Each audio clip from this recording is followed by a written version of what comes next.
Hello, I'm David Wood. So I have to begin by admitting that I can be a bit of a curmudgeon when it comes to social greetings. Normal people, when asked by a stranger, "How are you?" respond with, "I'm fine. How are you?"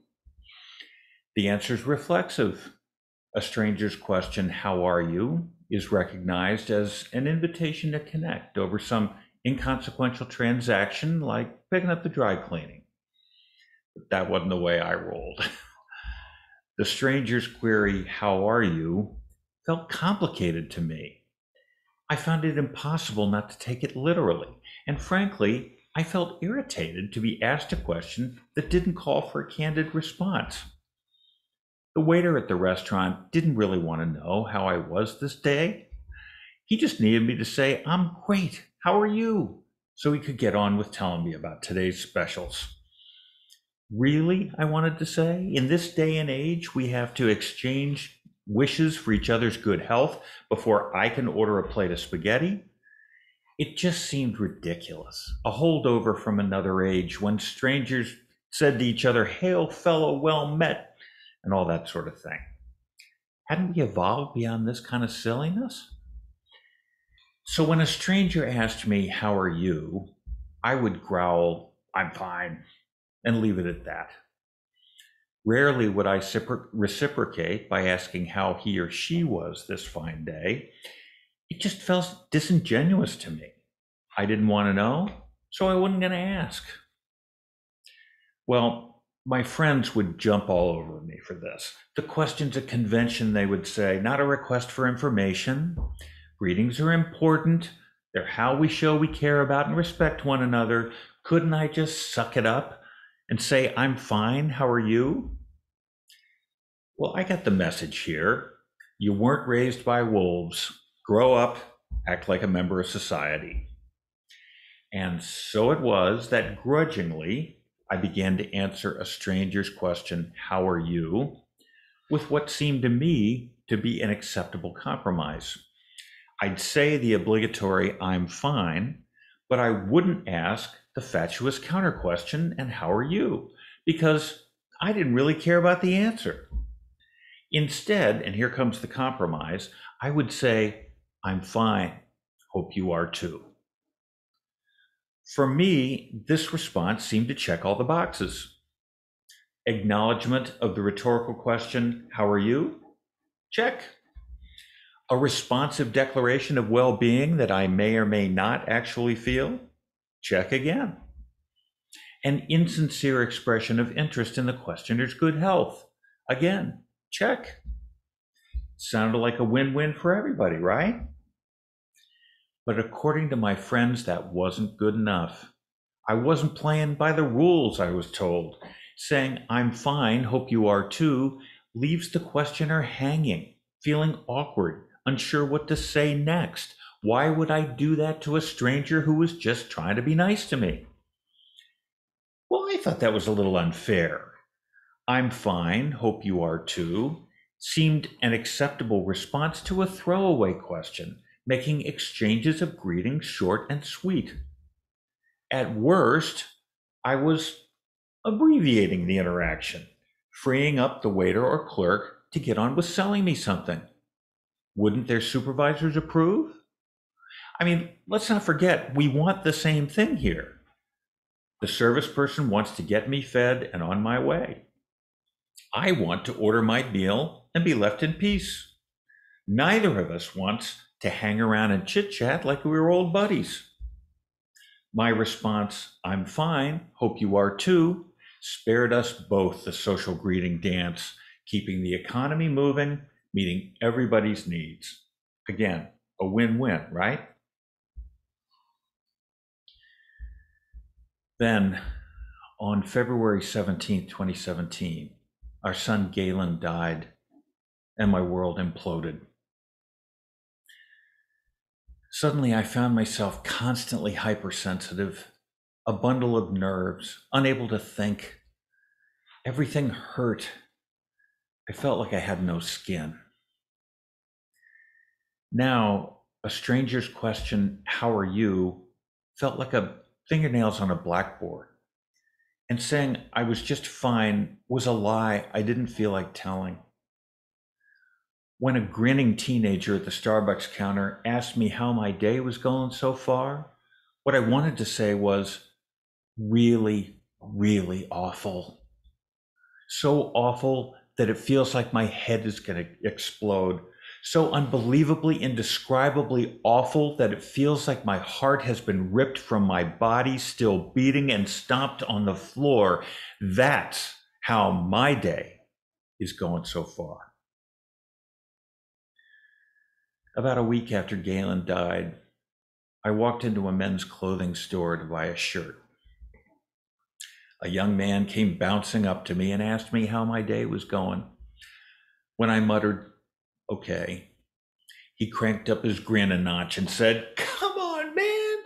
The sun is shining, the birds are singing, the world is beautiful. How can you be just okay on a day like today?" I looked at him and said, "My son just died, and I need a shirt to wear to deliver his eulogy." I was in and out of that store, new shirt in hand, in under 2 minutes. Just the way I like it, I thought. I don't do that anymore. In the time since our son's death, I've come to realize that asking each other how we are is an important part of how we achieve community. Linguists and sociologists tell us that greetings play an essential role in our culture because they express a ritual form of politeness, an important way we build and maintain social relationships. A greeting in Zimbabwe involves hand clapping. The Japanese exchange bows. The Maasai tribe in Kenya and Tanzania spit on one another. We ask each other how we are. As greeting rituals go, ours are pretty uncomplicated. As I've moved through the crushing grief that's followed the loss of our child, I see now that any connection I make with the strangers around me, even one as ubiquitous as "how are you," could be the one that on any given day takes me out of sadness for just a moment. Those moments add up, and I found that I need every single one. I've also found that out of the many strangers who have asked me since we lost our son how I am, every so often there's someone who completely unexpectedly wants a real answer. So I fly a lot for my business. Shortly after our boy's death, I was on a plane home from the East Coast one Friday night after a particularly grueling week on the road. After takeoff, a flight attendant knelt next to my seat, introduced herself, and asked me, "How are you this evening?"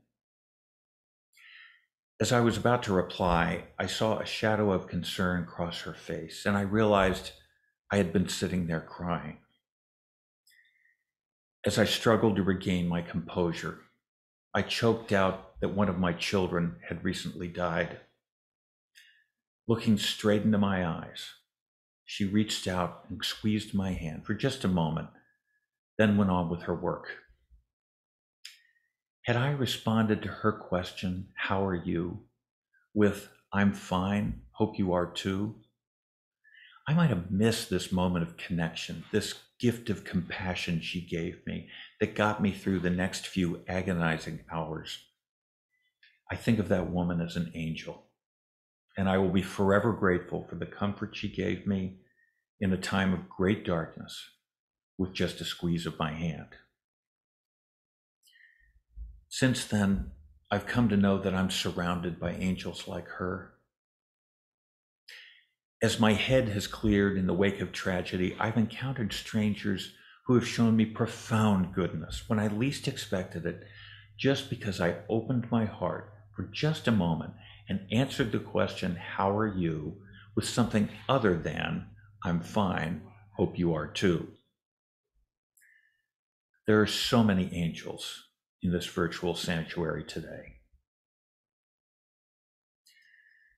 Galen grew up in this church. This fellowship has always been blessed to have a lot of children, but when he was a little guy, there were literally dozens of them. We became known at the Pacific Southwest District as that church with all the kids. Those kids are now adults and have their own children, the grandchildren of many of you here this morning. Galen made a lot of friends here. It was in this church that he found his voice as a social justice advocate.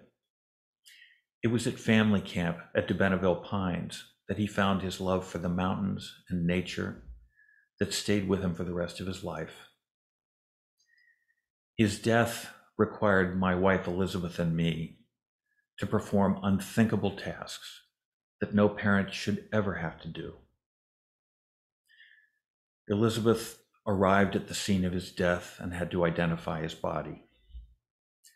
We said goodbye to Galen at a smelly crematorium in the valley, not having anticipated what he would look like after an autopsy, stroking his frozen, distorted face, trying to commit his features to memory. And we had to confront the impossible tasks of writing eulogies and putting on a memorial service. That's when so many of you stepped up. Reverend Nika and a small army of members of this church, some of whom we hardly knew, helped plan and execute a lovely service. You got us through the worst day of our lives, and Elizabeth and I will always be grateful. You are indeed the angels I've learned to watch out for. I've also learned to be an angel when I can by being alert to opportunities to comfort a stranger. Not long ago, I was driving up the hill to our home in Camarillo and was passed by a car going at top speed. Now, it's a 2-lane street with a 30-mile-an-hour speed limit, and the way this person was driving was really dangerous. As he roared off in front of me, he turned suddenly into a driveway.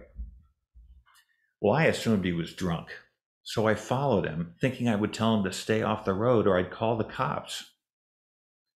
I pulled up next to the guy and rolled down my window.